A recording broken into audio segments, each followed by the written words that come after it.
Kottarakkara MC റോഡിൽ ഒരു അപകടമുണ്ടായി. അതിലേക്ക് പോകണം. കൊട്ടാരക്കര സദാനന്ദപുരത്ത് ആംബുലൻസും പിക്കപ്പ് വാനും കൂട്ടിയിടിച്ച് 2 പേർ മരിച്ചു. ഒരാൾ ആംബുലൻസിൽ സഞ്ചരിച്ച രോഗിയാണ്. അടൂർ ഏഴംകുളം തമ്പി, ഭാര്യ ശ്യാമള എന്നിവരാണ് മരിച്ചത്. അപകടത്തിൽ 7 പേർക്ക് പരിക്കേറ്റു. ഗുരുതരമായി പരിക്കേറ്റ 4 പേരെ തിരുവനന്തപുരം മെഡിക്കൽ കോളേജിൽ പ്രവേശിപ്പിച്ചിട്ടുണ്ട്. അപകട സ്ഥലത്ത് അരുൺരാജ് ഉണ്ട് സദാനന്ദപുരത്ത്. പ്രേക്ഷകർക്ക് അറിയുന്നത് പോലെ ഈ സദാനന്ദപുരം എന്ന് പറയുന്ന സ്ഥലം കുറേയേറെ വാഹനാപകടങ്ങൾ ഉണ്ടാക്കുന്ന ഒരു സ്ഥിരം അപകടത്തിൻ്റെ വേദി കൂടിയാണ്. അരുൺരാജ് വിശദാംശങ്ങളുമായി ചേരുന്നു.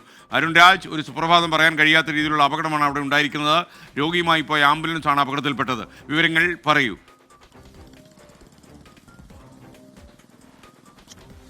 തീർച്ചയായും എസ് കെ സൂചിപ്പിച്ചതുപോലെ തന്നെ ഈ MC റോഡ്, അത് ഈ കൊട്ടാരക്കര, കുളക്കട, സദാനന്ദപുരം, വാളകം അടക്കമുള്ള സ്ഥലങ്ങൾ നേരത്തെ തന്നെ ബ്ലാക്ക് സ്പോട്ടായി അടക്കം ക്രമീകരിച്ചിട്ടുള്ളതാണ്. പക്ഷേ ഇവിടെ വേഗതാ നിയന്ത്രണത്തിനടക്കമുള്ള മാർഗ്ഗങ്ങൾ ഇതുവരെ സ്വീകരിച്ചില്ല എന്നുള്ളതാണ് യാഥാർത്ഥ്യം. ഇതിനിടയിലാണ് ഇന്നലെ രാത്രി 12 മണിയോടെ മറ്റൊരു അപകടം ഉണ്ടാകുന്നത്.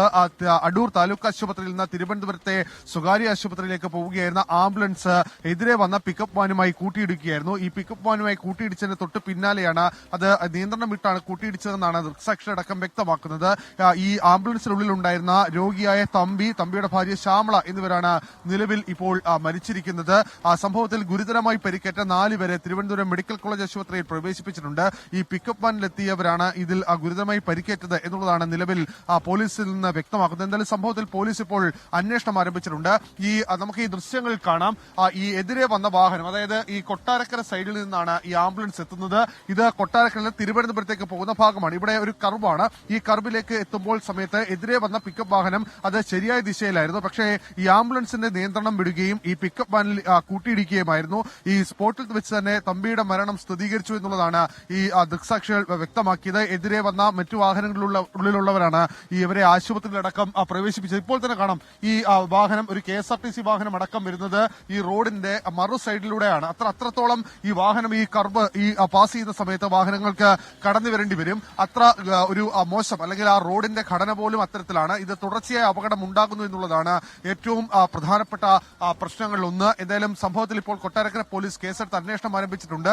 ഈ ആംബുലൻസ് ഡ്രൈവറുടെ നിലയും അതീവ ഗുരുതരമായി തുടരുന്നു എന്നുള്ളതാണ് ആശുപത്രിയിൽ നിന്ന് വ്യക്തമാക്കുന്നത്. എന്തായാലും നിലവിൽ 4 പേരുടെ നില, അത് തിരുവനന്തപുരം മെഡിക്കൽ കോളേജ് ആശുപത്രിയിൽ പ്രവേശിപ്പിച്ചിരിക്കുന്ന 4 പേരുടെ നിലയും ഗുരുതരമാണ്. അത് ഈ പിക്കപ്പ് വാഹനത്തിനുള്ളിൽ ഉണ്ടായിരുന്നവരാണ് എന്നുള്ളതാണ് പോലീസിൽ നിന്ന് മനസ്സിലാക്കാൻ കഴിയുന്നത്. എന്തായാലും ഈ അപകടത്തെക്കുറിച്ച് നേരത്തെ തന്നെ പലകുറി ഈ സ്ഥലത്തെക്കുറിച്ചടക്കം ഈ ബ്ലാക്ക് സ്പോട്ടുകളടക്കം ക്രമീകരിച്ചപ്പോൾ തന്നെ ഇതിന്റെ വേഗതാ നിയന്ത്രണം അടക്കം ചർച്ച ചെയ്തതാണ്. പക്ഷേ അതൊന്നും തന്നെ ഉണ്ടായില്ല. ദാരുണമായ അന്ത്യമാണ്. ആശുപത്രിയിലേക്ക്, അതായത് ഒരു വിദഗ്ധ ചികിത്സയ്ക്കായി തിരുവനന്തപുരത്തേക്ക് പോവുകയായിരുന്ന രോഗിയും അദ്ദേഹത്തോടൊപ്പം ഉണ്ടായിരുന്ന ഭാര്യയുമാണ് ഇപ്പോൾ നിലവിൽ മരിച്ചിരിക്കുന്നത്.